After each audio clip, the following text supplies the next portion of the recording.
அனைவருக்கும் வணக்கம். இந்த பதிவில் எதை பற்றி பார்க்க போகிறோன்னு தெரிஞ்சுக்கிறதுக்கு முன்னாடி மறக்காமல் நம்ம சேனலை சப்ஸ்கிரைப் பண்ணிக்கோங்க. கூடவே பெல் பட்டனையும் கிளிக் பண்ணி ஆளுங்கிற ஆப்ஷனை கொடுத்துட்டிங்கன்னா நான் போடுற வீடியோ எல்லாமே மிஸ் ஆகாமல் நோட்டிஃபிகேஷனில் வந்துடும். இந்த பதிவு மிக மிக முக்கிய பதிவு அப்படின்னே சொல்லலாங்க. யாருக்கெல்லாம் கடன் பிரச்சனை இருக்குதோ, கடனுக்கான வட்டி மட்டுமே கட்டிகிட்ருக்குறோம், இன்னும் அசல் தொகையில் கொஞ்சம் கூட கட்டுவதற்கான பாக்கியம் எங்களுக்கு ஏற்பட மாட்டேங்குது, வர பணமெல்லாம் கையில் நிற்கவே மாட்டேங்குது, குடும்ப செலவுக்கே சரியாக போகுது, கடன் அடைப்பதற்கான ஒரு வழியே கிடைக்க மாட்டேங்குதுன்னு வருத்தப்படுறீங்களோ, தினமும் கடன்காரங்க வீட்டுக்கு கடனை கேட்டு அவமானப்படுத்துகிறாங்க, சுற்றி இருக்கிறவங்கள எங்களை கேவலமாக பார்க்குறாங்க அப்படின்னு சொல்லி வருத்தப்படுறீங்களோ, அவங்கெல்லாம் இப்போ நான் சொல்லக்கூடிய இந்த பரிகாரத்தை செஞ்சு பாருங்கள். நிச்சயமாக உங்களுடைய கடன் பிரச்சனையிலிருந்து மீண்டு வருவீங்க. கடனை அடைப்பதற்காக நம்ம சேனலில் நிறைய பரிகாரங்கள் சொல்லியிருக்கிறேன். அதிலும் பார்த்திங்கன்னா இந்த செவ்வாய்க்கிழமை நாள் செய்யக்கூடிய பரிகாரங்கள், தேய்பிறை பஞ்சமி, தேய்பிறை அஷ்டமி, மைத்திர முகூர்த்த நேரங்கள், இதையெல்லாம் கடைபிடிச்சிட்டு வந்தீங்க அப்படின்னாவே 100% கடன் பிரச்சனையை உங்களுக்கு தீர்ந்துடும் அப்படின்னு என்னால் உறுதியாக சொல்ல முடியும். அதிலும் இந்த மைத்திர முகூர்த்த நேரம் இருக்குது இல்லையா, இதை கடைபிடிச்சு நிறைய சகோதரிகள் தங்களுடைய கடனை அடைச்சிருக்கிறதா எனக்கே கமெண்ட் பண்ணியிருக்கிறாங்க. அதெல்லாம் கேட்கும்போதே ரொம்பவுமே சந்தோஷமாக இருக்கும். இந்த மைத்திர முகூர்த்த நேரம் அப்படிங்கிறது பார்த்திங்கன்னா செவ்வாய் பகவானும் கேதுவும் சேரும்போது நடைபெறக்கூடிய ஒரு அற்புதமான ஒரு நேரம் அப்படின்னு சொல்லலாம். இந்த நேரம் வாக்கிய பஞ்சாங்கப்படியும் திருக்கணித பஞ்சாங்கப்படியும் மாற்றி மாற்றி வரும். அதாவது எது பெஸ்ட்டு அப்படிங்கிறது சரியாக நம்மளால் சொல்ல முடியாது. அதன்படி பார்க்கும்போது அந்த 2 பஞ்சாங்கத்தில் உள்ள நேரத்தையும் நாம் ஃபாலோ பண்ணி பரிகாரங்கள் செஞ்சாலும் நமக்கு அற்புதமான பலன்கள் கிடைக்கும். ஒரு பஞ்சாங்கத்தில் பார்த்திங்கன்னா இன்று அதிகாலை 2:30 4 மணிக்கெல்லாம் முடிஞ்சிடுச்சு அப்படின்னு போட்டிருக்காங்க. இன்னும் ஒரு சிலதில் பார்த்திங்கன்னா இன்று மதியம் 1:30 3 மணி வரைக்கும் இருக்குது அப்படின்னு போட்டிருக்கிறாங்க. இந்த மைத்திர முகூர்த்த நேரம் அப்படிங்கிறது பார்த்திங்கன்னா மாதத்தில் 1 முறை 2 முறை, சில சமயம் 3 முறை வரும். சில மாதங்களில் ஒரே ஒரு முறை மட்டும் கூட வரும். இந்த நேரத்தில் நம்ம ஒரு சிம்பிளான விஷயத்தை பண்ணோம்னா போதும். அதாவது இப்போ நான் சொல்லக்கூடிய இந்த குறிப்பிட்ட நேரத்தில் நீங்கள் யாருக்கிட்ட கடன் வாங்கினீங்களோ அவங்கக்கிட்ட வாங்கின தொகையில் ஒரு சிறு தொகையை நேரில் சென்று அடைக்கிறதோ இல்லை ஆன்லைன் மூலமாக டிரான்சாக்ஷன் பண்ணுறதோ செஞ்சீங்க அப்படின்னாவே போதும். அந்த முழு கடனையும் அடைப்பதற்குண்டான பண வரவு உங்களுக்கு ஏற்படும். சீக்கிரமாகவே கடன் பிரச்சனையிலேருந்து மீண்டு வருவீங்க அப்படின்னு சொல்லுவாங்க. ஏன்னா சித்தர்கள் நமக்காக கணிக்கப்பட்ட இந்த நேரம் தான் பார்த்தீங்கன்னா மைத்திர முகூர்த்த நேரம். இந்த நேரத்தை மட்டுமாவது நீங்கள் கடைப்பிடிச்சிட்டு வந்தீங்கன்னாவே உங்களுடைய கடன் பிரச்சனையை தீரும்.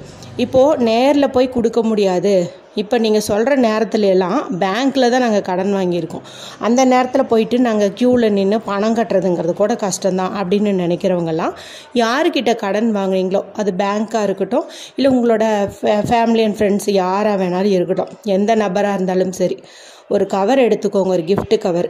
அதனுடைய மேற்பகுதியில் யாருக்கிட்ட கடன் வாங்கினீங்களோ அவங்களுடைய பெயரை எழுதுங்க, வாங்கின அமௌண்ட்டை எழுதுங்க. அதில் ஒரு 50 ரூபாயோ 100 ரூபாயோ அந்த நேரத்தில் நீங்கள் போட்டு வைங்க. இதை மட்டும் நீங்கள் செஞ்சுட்டு வந்தீங்க அப்படின்னாவே போதும். கூடவே ஒரு பச்சைக்கரு பொறுத்தையும் ஒரு பிரியாணி இலையும் அதே கவருக்குள்ளே போட்டு வைங்க. ஒவ்வொரு முறையும் மைத்திர முகூர்த்த நேரம் வரும் இல்லையா, அப்போவெல்லாம் நீங்கள் அதே கவர்லேயே மேலே இன்னொரு 10 ரூபாயோ 20 ரூபாயோ சேர்த்து போட்டுட்டு வாங்க. என்னைக்கு கடன் அடைப்பதற்கான வாய்ப்பு உங்களுக்கு கிடைக்குதோ, அதாவது கொஞ்சம் அவங்கக்கிட்ட கொடுக்கலான்ட்டு போகிறீங்க இல்லையா, அந்த சமயத்தில் நீங்கள் கொடுக்க போகிற தொகையோடு சேர்த்து இந்த கவரில் வச்சுருக்கிற பணத்தையும் சேர்த்து கொடுங்க. இவ்வளவே தான் நம்ம பண்ண வேண்டியது. இதுக்கு எந்த ரூல்ஸுமே கிடையாது. இப்போ பீரியட்ஸாக இருக்கிறோம், தீட்டு இருக்குது, அது இதுன்ட்டு எதுவுமே பார்க்க தேவையில்லை. ஜஸ்ட் அந்த டைமுக்குள்ளே பணத்தை எடுத்து வைக்கிறோம், அவங்கள எப்போ பார்க்குறோமோ அந்த சமயத்தில் கொடுக்குறோம், அவ்வளவே தான். சரி, இன்றைக்கான மைத்திர முகூர்த்த நேரம் பார்த்திங்கன்னா கொஞ்சம் ஸ்பெஷல் அப்படின்னே சொல்லலாம். மதியம் 1:30 3 மணி வரைக்கும் இருக்குது. இந்த 1:30 to 3 அப்படிங்கிறது பார்த்திங்கன்னா எந்த மாதிரி நேரமாக இன்றைக்கி நமக்கு அமைஞ்சிருக்கு அப்படிங்கும்போது குளிகை நேரமாக அமைஞ்சிருக்குது. குளிகை நேரத்தில் நம்ம எந்த விஷயத்தை செஞ்சோம் அப்படின்னாலும் திரும்ப திரும்ப அதை செய்வோம் அப்படின்னு சொல்லுவாங்க. அதனால தான் சில இந்த பெரிய காரியங்கள் எல்லாம் அந்த சவத்தை எடுக்கக்கூடாது அப்படின்னு சொல்லுவாங்க. ஏன்னா திரும்ப திரும்ப அதை எடுக்கிற மாதிரி ஆயிரும் அப்படிங்கிற மாதிரி சொல்லுவாங்க. மேலும் அந்த நேரத்தில் கடன் வாங்கக்கூடாது அப்படின்னு சொல்லுவாங்க. கடன் வாங்கினோம் அப்படின்னா திரும்ப திரும்ப கடன் வாங்குற சூழ்நிலை வந்து உருவாயிரும் அப்படின்னு. நாம் வந்து கடனை அடைக்கிறதுக்காக இந்த நேரத்தை வந்து பயன்படுத்திக்கிறோம். இந்த நேரத்தில் நம்ம அப்படி கொடுப்பதன் மூலமாக திரும்ப திரும்ப கடனை அடைப்பதற்கான பணம் நமக்கு வந்தால் தானே நம்ம உங்ககிட்ட கொடுப்போம். அப்போ பண வரவு அதிகரிக்கும், நம்ம சீக்கிரமாக கடனை அடைச்சி முடிப்போம் அப்படின்னு அர்த்தம். அதனால் இன்று மதியம் 1:30 3 மணிக்கு இடையே உள்ள நேரத்தை வந்து நீங்கள் பயன்படுத்திக்கோங்க. முடிஞ்சால் நேரில் சென்று கடனை அடைங்க, இல்லைன்னா கவர்லேயே வந்துட்டு நான் சொன்ன மாதிரி வந்து எடுத்து வைங்க. ஏற்கனவே நாங்கள் வேறு சேனல்லலாம் பார்த்தோம், எங்களுக்கு வந்து அதிகாலை நேரத்தில் தானே அவங்க சொல்லியிருந்தாங்க அப்படின்னு நீங்கள் குழப்பிட்டு இருந்தாலும், நான் முன்பே சொன்ன மாதிரி வாக்கிய பஞ்சாங்கம் திருக்கணித பஞ்சாங்கம்ட்டு 2 முறை இருக்குது.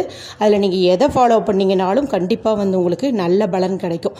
நீங்கள் அப்படி அதிகாலையில் பரிகாரங்கள் செஞ்சுருந்தீங்கன்னாலும் பணம் எடுத்து வச்சுருந்தாலும் இப்போ நான் சொல்லக்கூடிய இந்த 1:30 to 3ங்கிறது குளிகை காலமாக வரதுனால இந்த நேரத்தில் நீங்கள் செய்வதன் மூலமாக உங்களுக்கு உடனடி பலன் கிடைக்கும் அப்படின்னே சொல்லலாம். முடிஞ்சால் இந்த நேரத்தில் இப்போ நீங்கள் வீட்டில் இருக்கிறீங்க அப்படிங்கும்போது ஏதாவது ஒரு இனிப்பு வகைகள், அதாவது இப்போ நம்ம ஒரு பரிகாரம் செய்கிறோம், ஒரு வழிபாடு செய்கிறோம்னா அதனுடைய நிறைவு எப்படி இருக்கணும் அப்படின்னா தான தர்மங்களோட நிறைவடையணும். அதுதான் வந்து முழுமையான பலனை வந்து நமக்கு கொடுக்கும்.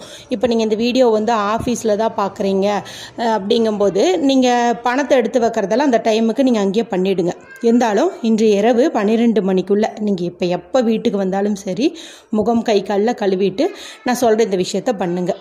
வீட்டில் இருக்கக்கூடிய சகோதரிகள் இப்போ நான் சொல்கிற நேரத்திலேயே வந்துட்டு நீங்கள் இந்த பரிகாரத்தை வந்து செய்யுங்க. அற்புதமான பலன் வந்து கிடைக்கும். ரொம்ப ரொம்ப சிம்பிளான விஷயந்தான். இப்போ வீட்டில் எந்த இனிப்பு பொருள் இருந்தாலும் சரி, இப்போ நீங்கள் ஸ்வீட்ஸ் ஏதாவது வாங்கி வச்சுருக்கீங்கனாலும் சரி, இல்லை சர்க்கரை இருந்துச்சு வெல்லம் இருந்துச்சு அப்படின்னாலும் சரி, எதுவாக இருந்தாலும் சரி அதை உங்களுடைய கையில் வச்சுட்டு எங்களுடைய கடன் பிரச்சனையெல்லாம் தீரணும்னு முதல்ல உங்களுடைய குலதெய்வத்தை வந்து மனதார வந்து வேண்டிக்கோங்க. குலதெய்வம் வந்து கொடுப்பதை யாராலையும் தடுக்க முடியாது. குலதெய்வத்துடைய அருள் இல்லைன்னா மற்ற தெய்வங்களும் உதவாதுன்னு சொல்லுவாங்க. அதனால் கையில் வச்சுட்டு குலதெய்வத்தை மனதார வேண்டிக்கிட்டு அதன் பிறகு உங்களுடைய இஷ்ட தெய்வத்தையும் வேண்டிட்டு உங்கள் வீட்டு வாசல்லையோ இல்லை எங்கே வந்து மண் பகுதி புதர் போன்ற பகுதி இருக்குதோ அங்கெல்லாம் வந்துட்டு நீங்கள் இதையை தூவி விடுறது ரொம்ப ரொம்ப சிறப்பு. ஏன்னா எறும்புகளுக்கு வந்து நம்ம உணவு அளித்தோம்னு வச்சுக்கோங்களேன், அதை போன்ற ஒரு புண்ணியம் வேறு எதுவுமே இல்லை அப்படின்னு வந்து சொல்லுவாங்க. ஏன்னா எறும்புகள் வந்து தங்களுக்கான உணவை அப்போவே வந்து சாப்பிட்றாது, அது சேகரித்து வச்சு தான் சாப்பிடும்.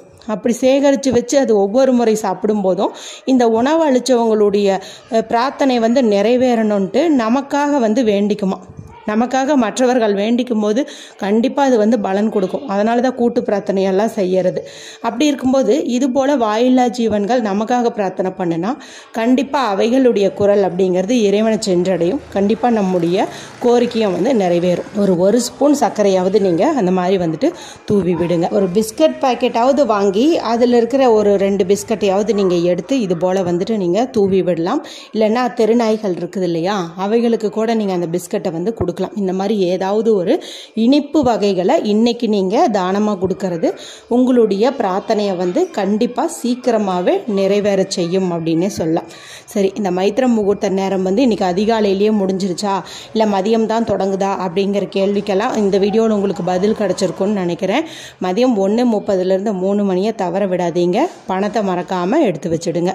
வீடியோ குறித்து ஏதாவது சந்தேகங்கள் இருந்ததுன்னா கமெண்ட் பண்ணுங்கள். மற்றும் ஒரு பயனுள்ள பதிவில் உங்களை சந்திக்கிறேன். நன்றி, வணக்கம்.